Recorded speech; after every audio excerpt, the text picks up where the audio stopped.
Hi, and welcome to today's takeover for International Women's Day. And we're really excited at Border Criminologies. We have four of the staff from Refugee Women Connect. And I'm not going to spend much time. I'm Vicky Canning. I'm one of the associate directors. I'm not going to spend much time telling you who Refugee Women Connect are, because Comfort's going to come in and tell us a bit about RWC and what today's takeover is about. Hi, everyone. Thank you, Victoria, for that.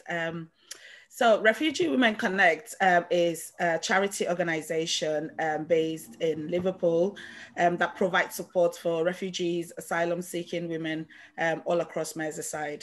Our charity provides practical support, which includes casework, navigating through the asylum process, advocacy, mental health support, and women who are recovering from trauma, including one-to-one support session and group for wellbeing activities.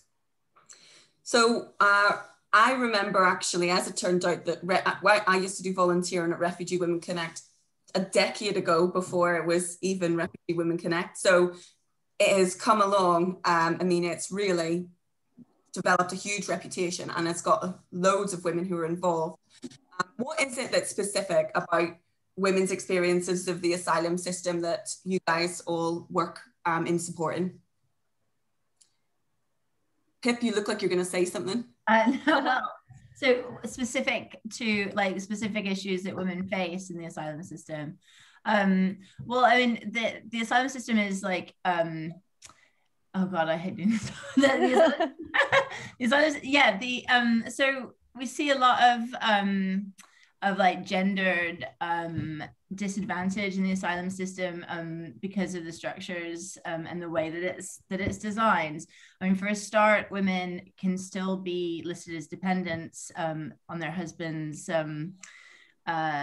claim, so as if they were children. So what that means is if they're in any danger in that relationship, they literally, like, their claim is connected to their husbands, and it makes it very hard to get away.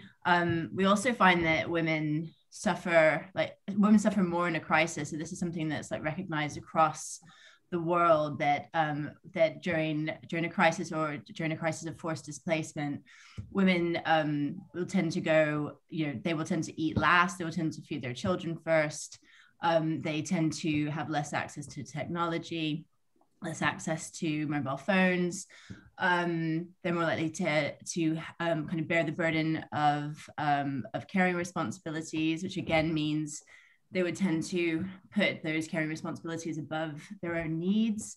They're also at risk of gender-based violence, used as a tool of war, but also in the refugee journey. So, in refugee camps, when it comes to work, through exploitation, the exploitation of traffickers. So at every stage of the journey, women face particular risks. And then that is perpetuated once they reach the shores of the UK within the system. And so I mentioned that being listed as a dependent on your husband's claim, but also just the effects of destitution. And women are, within the asylum system, benefits are capped, or the asylum payments are capped at 50% of mainstream benefit payments. So it's a system that forces, if you don't have the means to look after yourself, it forces everyone, asylum seekers, into destitution. And again, just like at the start of those journeys, in the sending country where the crisis is, women are more likely to feel those effects of destitution. So those are just a few examples. I think some of these things really relate. I mean, they've been so long standing and long going, and still mythologies around them continue. So that in the asylum system, you get, free bus passes, free mobile phones, all of these kinds of things. Of course, we know that that is very far from the truth. But, you use the word there, Pip, actually, destitution. And can anybody tell me a little bit more about what destitution is like at the, what the impacts of that are now? We've had to live through a pandemic. people seeking asylum have been doubly affected in these ways. Poverty has, been exposed as much as or more than ever. What are the extra implications of destitution on women? Working with destitute women during the pandemic last year, for me, was an eye-opener. Before the pandemic, it was worse, and it became even more worse during the pandemic. So they could be women who are undocumented, or women who have been refused their application. So which meant that they were either crashing at a friend's house, or just, going out and staying out late and coming in the morning, or having access to charity organizations that open the sanctuary for a couple of hours during the night, and you have a shower and then you leave. Obviously, the pandemic meant that buildings like that were shut down. So it meant that the women were, on the streets without support. So it was really difficult. And friends that would normally house them, we had the restrictions where no one could go to anybody's house. So that doubled the fact that they had nowhere to stay. They had no means of having the basic shower that as a woman, you would need, especially when you are on your monthly cycle. So there was a lot of challenges as to how to get food. A lot of food banks, were only doing things on referrals. So a lot of the women who didn't know where to access this, were really confused. So it was really a difficult time for, women who are destitute. And a lot of solicitors that were legal aid solicitors were furloughed. So it meant that, getting a Section 4 secured, which would provide them with the basic support from the Home Office, was also difficult for them to reach. So yeah, it became 10 times worse even during the pandemic. And it had an impact on people that did even have asylum support as well, didn't it? So we like one story that stuck with me was one woman who'd stopped washing her children's clothes as frequently to cut down on the cost of detergent, or couldn't get the nappies that she needed from the shop that she could walk to, so was therefore going without other things to pay for the bus pass to try and get the right nappies that she had to travel around to get. So it kind of hit a group of women that maybe didn't feel those effects of destitution quite as harshly. I guess they kind of got brought into it as well, I think would be fair to say. I think that has been another long-running thing that's been exposed, is that women seeking asylum, if their children are quite far away to get to school or are having to go from places, it's often decisions between what you spend for that day and whether or not you get the bus. So likewise, I've met women who've been walking, 3 miles to get to things with maybe three children, and not uncommon either, not like, one person, 2 people, not uncommon at all. And this issue that you've just mentioned, Comfort, you actually mentioned it as well, legal aid, the reductions in legal aid, which have been gradual over especially the last decade. And then if people are furloughed, what are the implications of that? So for people who are watching this who may not be aware, some of the appeals can cost around £2,000 for one appeal. So what are the impacts then for women that you're working with? How is it even physically possible to cover those kinds of costs? I'm sorry to interrupt. I just need to mention that because lots of people, they don't know how much the asylum seekers are receiving per day. They just think that they are receiving a good amount of money and they are getting accommodations and, lots of facilities which they are. But honestly speaking, they are just receiving £5 per day. And that is complicating any cases, and that is like the complicated life. That £5 is including clothing, food, and transport. Everything is not the things that is like £5 for transport. It's £5 for a day for each person, and doesn't matter if like they have a child or not, and that is really, really less. We all living in UK, we know how difficult it is surviving with £5 and just calculate that how their life is. They have to get the bus ticket, they have to buy the daily stuff, food if they have. I mean, children, they have to get the things for the kids also. Plus, they need to top up their phones and everything. Everything is it's not an easy life.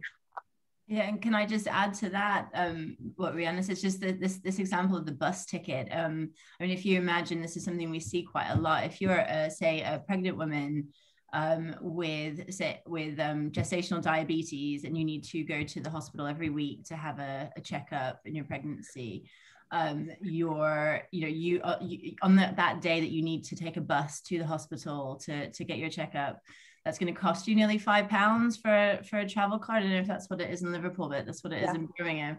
So those women are having to make a decision, like, do I either attend this essential appointment or do I eat today? I mean, these are the kind of decisions that they're having to make. And usually what it means is you don't end up accessing those services that you need to. And that's why I say we see more women with an unstable asylum immigration status dying in childbirth. Like, it has like a real impact on your outcomes in all sorts of areas.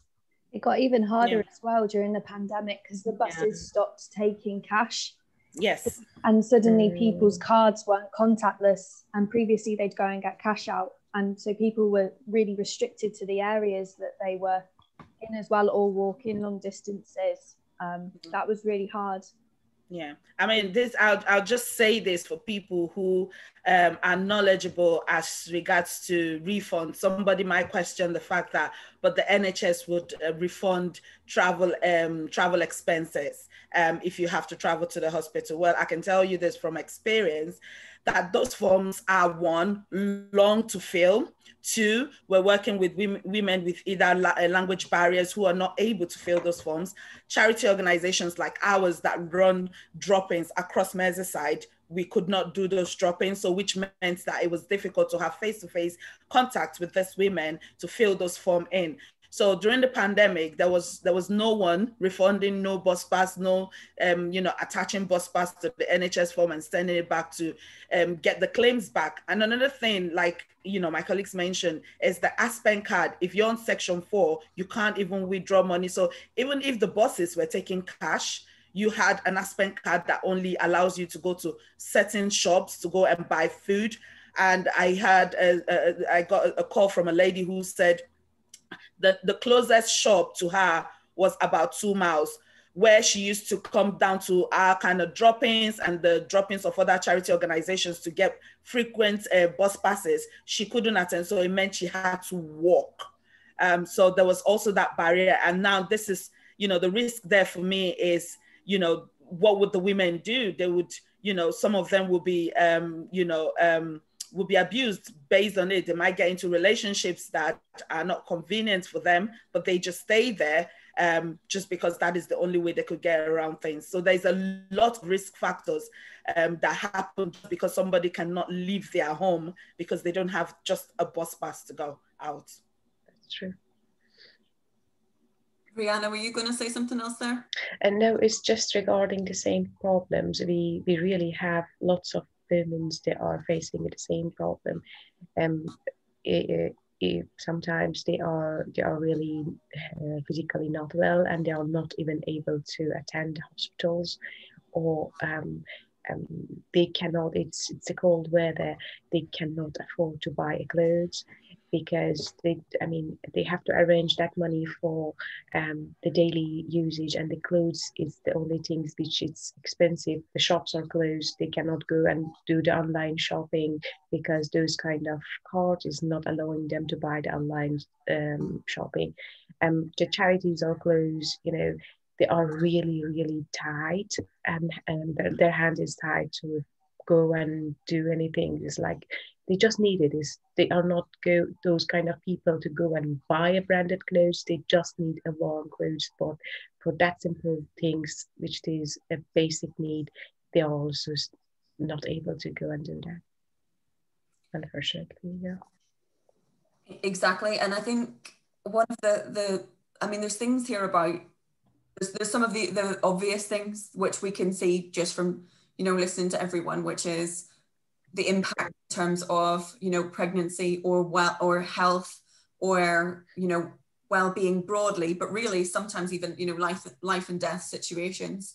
If you don't have sustained care support where you need it for, you know, serious health problems, for example. But there are also very insidious kind of hidden things behind this, like very insidious harms, like isolation. You know, if you aren't able to go places, something as simple as a bus pass, which might cost £4.50. Well, I think it's around £6.37 a day that people get. And that is literally also at the same time, the amount of, as we've seen inflation in the country, nothing has changed. Like the amount of money that has been given to people seeking asylum has not been going up anywhere near in line with inflation. So everything's got more expensive. Buses have got more expensive, and that hasn't been reflected. So we have things like isolation, loss of friendships and networks. That seems, from what you've said, and I've read your research as well, that's been compounded by the pandemic.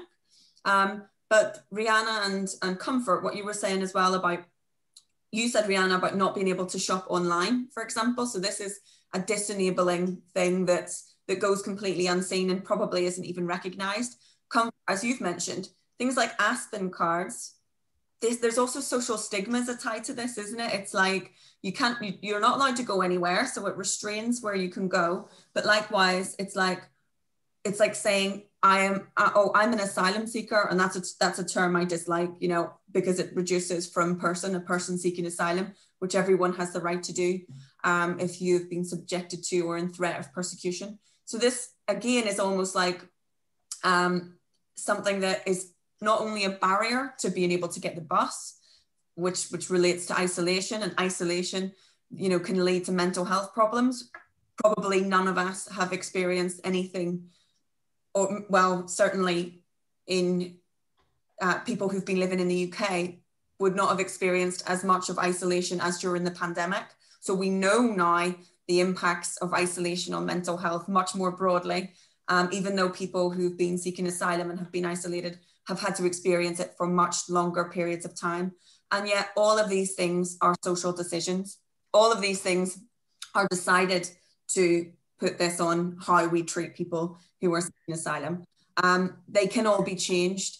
So can I ask, what would we do to change the way that the asylum system is, so we can see that it is harmful for people generally seeking asylum and for women in intersectional ways? What do you think that we could do to build an asylum system that actually considered intersectional gendered experiences for women who are seeking asylum in the UK? Who wants to take that one? Where do you start? Yeah. I mean, I think you dismantle the entire system. You couldn't do enough training or enough reforms, I don't think. You'd have to completely dismantle and build again from the ground up. I think one thing that our women always talk about is the right to work in particular. That financial independence that you would get would positively impact so many areas of people's lives. It would impact the family dynamics, the relationships people are in, the career prospects as well, going forward in the future, safety, well-being of children.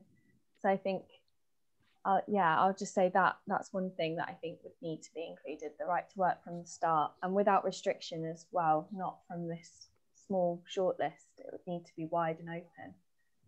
But there's also, I mean, there's an economic case to make for that too. It's like, you know, how do you, the bill for asylum seekers, even though it's a paltry amount, I mean, it's huge. And if you didn't take away people's right to support themselves, you wouldn't have to pay to support them. So you would think that given the situation we're in now, that the government that we're in, that this would be you know, with that whole narrative, which is really anti-benefits, you know, like don't force people onto benefits. You know, it's a no-brainer. And I need to say that a right to study from the beginning, because at the moment, if they arrive, any asylum seekers, they are not supposed to study.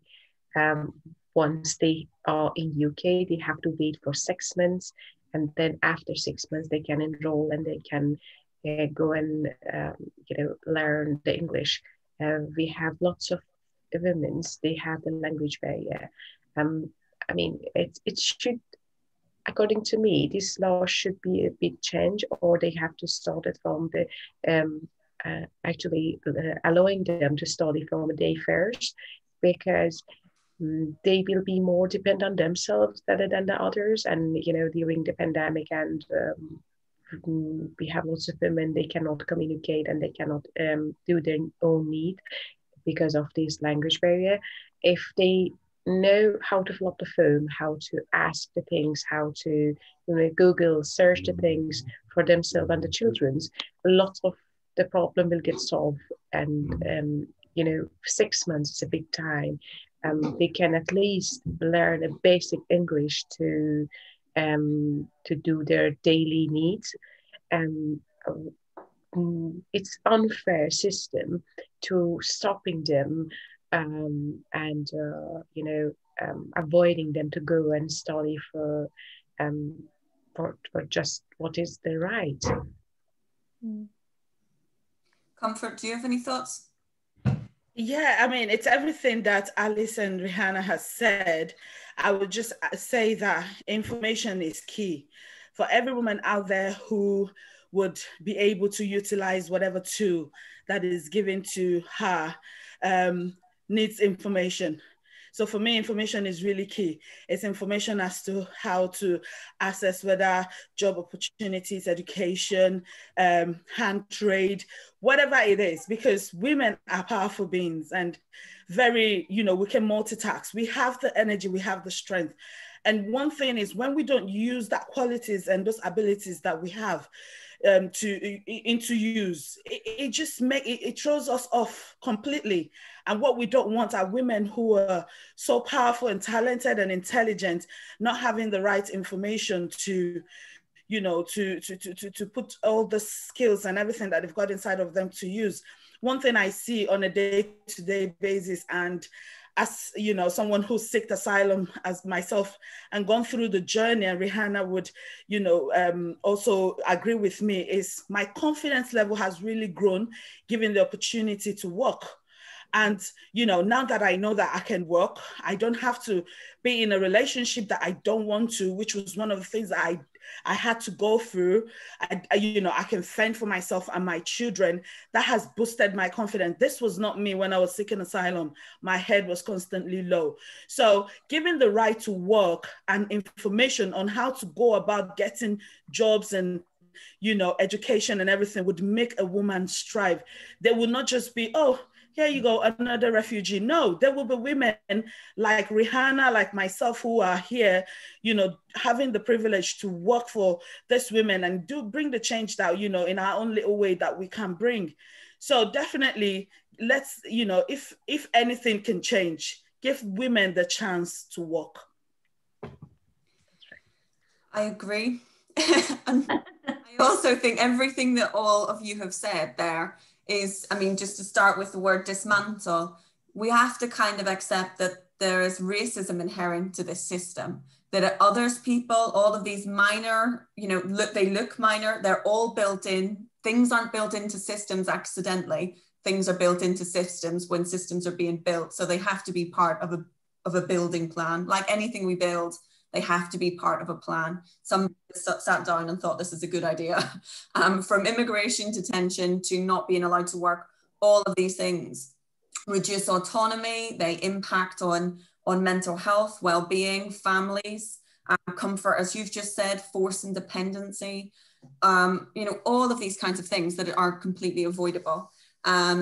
So I think that one of the key things that you guys have been really like in the fore of doing is just reminding people that there are, firstly, and I'm probably going to call a new comfort here, which is that is that women are here, women seeking asylum are here and will continue to build, because that's an aspect of survival. And sorry to say that, is that we have lots of educated women. We have engineer, doctors. Is not the things that the people are like, all the asylum seekers are illiterate. They cannot do anything. They are not like that. We have really good number of educated people in the group of women, which they can do lots of changes in their own life and others' life. Why we are not giving the chance to them to be good for themselves and for us? That is a good opportunity for everyone, and to improve their lives and others' life. We have lots of nurses, we have lots of carer, we have a good number of the women. They might not get a chance to talk, but they are asking us, like, because we are in touch with them, they are keep on asking us that, is there any way to work? They don't want to have that house because they have children. They are the mom. They cannot every day, the moms are sacrificing their lives for the children, but they are done it and they can do something better for the children and for the societies. Why we are not allowing and giving the chance to them to go ahead and show them and have a benefit for the whole society. I think that's right. Yeah. Sorry, Comfort, what were we going to say? No, I said that's right, definitely. There is this myth where people look at asylum seeking women and think, oh, we've heard it. And I know this is not a new thing to us, hearing that, oh, they're just here to sit on benefits. Like Rihanna said, contrary to that, some of them had to flee, a lot of dangerous places to come down here, but doesn't take away the fact that I've met nurses, I've met a woman who's a surgeon in her home country, I've met teachers, I have met different amazing women that their intelligence are mind-blowing. So all this opportunity of not being able to work has made them feel like, okay, what do I do with myself? And this is where all the risk factors that we've talked about comes into play. So given the right to work, women would build their home here in the United Kingdom. They would build a home that is not a government provided home. I can speak for myself and many other women. I live in a private rental. So for those people who think, oh yes, and Rihanna, forgive me. No. So this is the thing. So we're not rushing off to the council and taking away all the council buildings like, people talk about. We are both working and, we've gone through the process. So my point there is, when you give us the right to work, we can build a home for ourselves, for our children, for people around us. We can build a world whereby asylum seeking women would have the confidence, to go out there and pursue their dreams. Because when you think about it, we all are alive. We all have lives. So if you give one person the right to work and don't give the other person the right to work, you're taking away a lot of things from that person. Their mental health, like we said, will be affected, and that means that they're very, very low and they're not able to pursue their dreams and their visions and the things that have made them flee their country and come into the United Kingdom. So giving women the right to work would definitely enable them to build a home that is safe, that is peaceful for themselves and their children, or their family in general. Can I just say, and society? Yeah. And the society, yes, definitely, always wanting to give back. But I think they're like at the same time as dismantling the system, what we also need to do is to rebuild like a whole kind of public narrative around refugees in the UK. I think we have a real issue that the kind of the prevailing narrative is one of invaders, of people coming here and taking things that we have that they want. Yeah.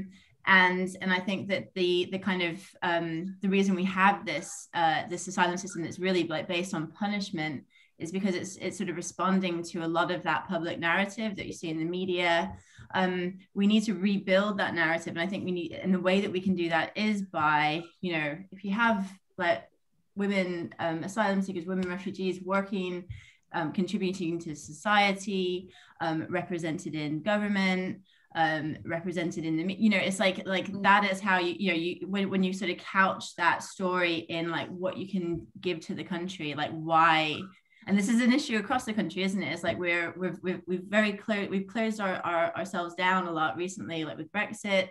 There's a lot of fear, and it's a fear that comes out when things are hard. And you know, this pandemic is like, things are hard, and people close down, and they worry about, you know, what the little that they have being taken away. And I think I guess like this pandemic, though, in a way, it's like it's an opportunity to you know, to change that, you know, like it could go one way or the other. And yeah, I think that's like where the rebuilding really needs to start, is like we need to change public attitudes.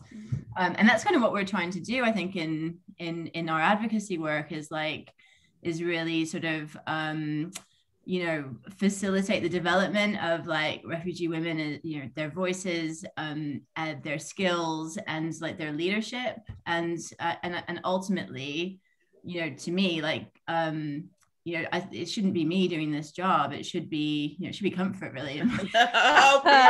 I know you are. You're amazing. That's fine. You're amazing. Whenever comfort, when you disappeared earlier, I thought you were just going to come back with a new system. my internet was going back and forth, so I had to quickly go switch it to my mobile data. I made earlier, Vicky. No, completely. No, like Pip said, again, you know, the refining can start also from the young children as well, because a lot of us have children in school, and you know, if adults are busy saying asylum seekers are this and that, if we don't change the mindset of young ones, our children too will be affected. Show me a happy child and I'll show you a happy mother. You know, I want my child to be able to go into school and not be stereotyped, if that's the word. I'm still learning English, but please tell me if I'm saying anything wrong. But I don't want them to be put in a box, basically, because they are either asylum seekers. So going into schools also and changing the mindset of our young ones, you know, I think would be another way that we can refine, you know, the asylum system as well. You had such a good success when you went into a school around here as well, didn't you, Comfort? Yes, I did. It was a beautiful experience talking to young children in year 8 and 9 about the asylum process and why I personally, Comfort, came into the United Kingdom and the asylum process. And it was quite an eye-opener for the young children. And you can see how much children take things in. And I can tell you this, I mean, I don't have the facts, but I felt like the children would go home and change the mindset of their parents if they do have any negative thoughts or feelings towards asylum seekers. I feel like children are powerful tools also that can be educated, and they could take that and run. And they don't grow up, you know, with this mindset that, you know, a lot of adults have these days. When I say, you know what I mean, I'm just using the word adults, but like any adults out there who's having negative feelings towards asylum seekers. So, but catching them young and they're growing up with a positive mindset, knowing that we are all one, we're all human beings, okay? And people have had to go through difficulty in their country for whatever reason they've come into this country. It doesn't make anyone less human. So, you just remind me that I was attending a school for I think that was last year, and that I was explaining about my journey and, you know, what the people are facing and difficulties, how the people are in the, you know, in that kind of accommodations and all. At the end of the session, which I was just had a talk, that was a guy, he was so nice, and he was literally on tears, and he came and he was like, could you help you in somehow? Like, I don't know how, but I wanted to do something. And that was the things that I really felt good, because, you know, these kind of people, and especially younger generation, they won't come up with those kind of idea that, oh yeah, the asylums are here we are working, because I could hear that we are working, we are paying tax, they are receiving the benefit. once they realize that, okay, what the journey is, how much they are earning, how much they are like, how many how many years or months they should wait for receiving the refugee status, and how the life is there, how dark the life is there for them. They feel like, oh no, it's not the things that we just heard at, and they wanted to do something, and that idea and that mentalities that do wonder. I think as well, these points that you've all raised are super important. You've mentioned comfort, and Rihanna especially, you've mentioned, you know, wider society. Really, nobody benefits from this kind of system. You know, children, comfort, you've mentioned children who are in school. It's often children who are involved in anti-deportation cases whenever, you know, they start to realize, oh my goodness, my friends, all of a sudden, you know, those differences that children don't notice about each other. One has, you know, an unsteady immigration status. Oh my goodness, my friends. These have actually been, that these kinds of communities have been some of the parts of successful campaigning, but it doesn't help. It doesn't help teachers. For friends of mine who are single women who've been in the asylum system, who've gone through finally being able to get education, the impacts of the asylum system and all of the things that come, even if you shift to refugee status, impacts on the ability to study. That doesn't, you know, that's not useful for, that's more harmful, that's harmful for them. It's not useful for the education system either. For, you know, all of these things, it's not, I recently interviewed 74 lawyers and QCs and psychologists, and the impacts of hostile policies were also on them because they couldn't do their jobs very well. Like, they were more and more impacted upon, they were getting more stress, more anxieties. Hostile policies we are increasingly seeing are not good for anybody. They're not good for people seeking asylum.